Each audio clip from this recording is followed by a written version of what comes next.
So I've got this simple little scene here, and down here in my camera window, you can see that my basic world environment is just this kind of white blank color here.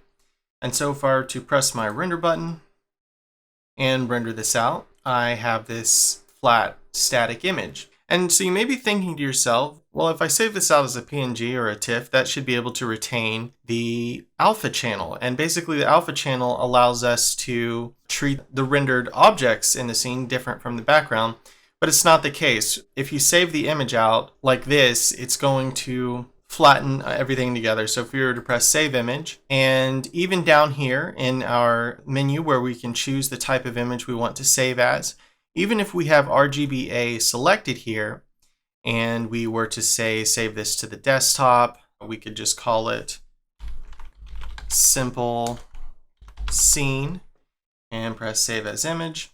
So even with that alpha channel selected, it's still going to save this out as a flat compressed image, and we won't really be able to use that channel to do anything.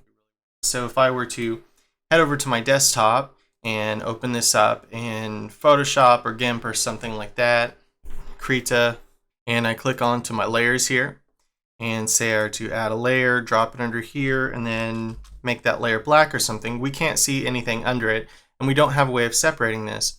That's because the background environment pixels have been flattened with the objects. So a very quick, easy way to get around that when you want to be able to render out just the objects in the scene is to come here and under output options, click use transparent.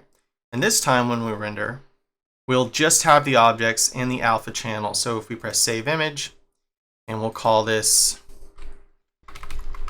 simple scene transparent, press save as image there, and over on the desktop I'll open this with Photoshop also.